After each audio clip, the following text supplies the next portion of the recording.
আমার ভাই আছে একজন, অর্ণব রায়, সে থাকে ফ্রান্সে। আচ্ছা, মানে আপনি বক্সিংয়ে ঢুকলেন কিভাবে? সে অনেক কাল আগের কথা। বেশ তখন ইংরেজ শাসন। আমার বরাবর বক্সিং দেখে আমার মনে হলো এ আর এমন কি, এ তো আমিও পারি। ইউনিভার্সিটিতে বললাম আমি ইউনিভার্সিটির বক্সিং টিমে ঢুকতে চাই। তারা বলল তুমি কেমন বক্সিং করতে পারো আমাদের দেখাও। বিশ্বাস করবেন না, প্রথম ম্যাচে লাল মুখো সাহেবকে এক ঘুষিতেই অজ্ঞান করে দিলাম। আরে বাস, একেবারে নকআউট! হ্যাঁ হ্যাঁ হ্যাঁ, নক আউট। ইউনিভার্সিটি টিম থেকেই প্রফেশনাল বক্সিং, সেখানেও আমার জয় জয়কার। একজন ভারতীয় সাহেবদের দেশে সাহেবদের পিটিয়ে ছাতু করে দিচ্ছে, ওই দেখতে ভিড় উপচে পড়ছে। আমার কেরিয়ারের 90% ফাইট জিতেছি আমি নকআউটে।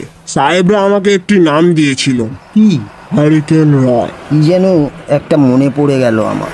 আমার এই নামটা শুনে অনেকদিন আগে স্কুলে পড়া দুই ভাই, একজন বক্সার আর একজন দ্বিতীয় বিশ্বযুদ্ধে প্রথম ফ্লাইং এক্স।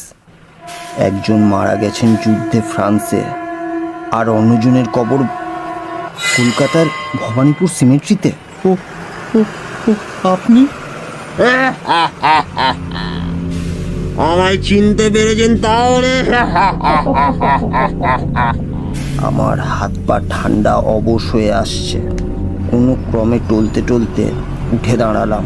এই কোন বাসে আমি উঠে পড়েছি, আর এখনো ঢাকুরিয়া পৌঁছাইনি কেন? বাসে টলতে টলতে আমি সামনের দিকে এগোতে লাগলাম। পেছনের সিট থেকে আমার সহযাত্রীর রক্ত হিম করা হাসি এখনো থামেনি। কিন্তু কন্ট্রাক্টর কোথায়? কন্ট্রাক্টর চলন্ত বাস থেকে নেমে গেছে নাকি? কিন্তু যাই হোক, কন্ট্রাক্টর থামুক বা না থামুক, বাস থেকে আমি নামবো। ড্রাইভারকে বলে বাস থামিয়ে আমি নামবো। ড্রাইভারের দিকে এগিয়ে গেলাম। বাস তখনও ঝড়ের বেগে ছুটছে।